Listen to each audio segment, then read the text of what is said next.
আমরা দেখেছি সংসদে নানান রকম অনর্থক বিষয় নিয়ে সারাক্ষণ তর্ক চলছে।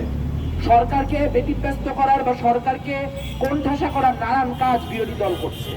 কিন্তু একটা দেশের দুর্ভাগ্য যে তারা এমন বিরোধী দল পেয়েছে যে বিরোধী দল সরকারকে এই হাম ইস্যুতে যা বলার দরকার ছিল তার কোনো কিছুই বলে নাই।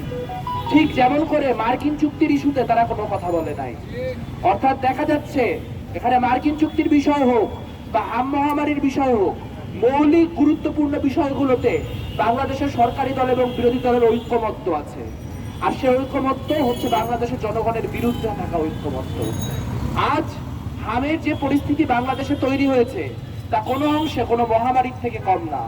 350 শিশু কয়েক সপ্তাহের ব্যবধানে মরে যাওয়া কোনো স্বাভাবিক ঘটনা না। এবং এই ঘটনা কেন ঘটেছে তা আমরা জানি। আমরা দেখতে পেয়েছি অতীতে হামের টিকা কিভাবে ইউনূস সরকারের আমলে একরকম বন্ধ করে দেওয়া হয়েছিল।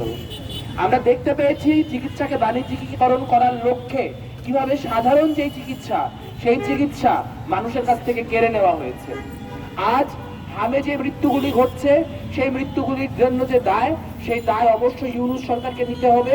সেই দায় অবশ্যই ইউনূস সরকারের সঙ্গে থাকা যে যত উপদেষ্টা আছে তাদের নিতে হবে। কিন্তু আমরা দেখছি তাদেরকে কাঠগড়ায় দাঁড় করানো তো দূরের কথা, বিএনপি হাম ইস্যুতে কোনো শক্তিশালী অবস্থানই এখন পর্যন্ত নিতে পারছে না।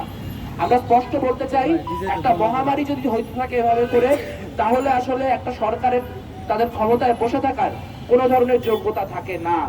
সেই জায়গা থেকে আবারও বলতে চাই যে বাঁচার মতো বাঁচতে দে, নইলে গদি ছাইরাতে। বাঁচার মতো বাঁচতে দে মানে আর কালকে থেকে যেন আমাদের একটা শিশুও হামে নিহত না হয়। অনেক ক্ষতি ইতিমধ্যে হয়ে গিয়েছে।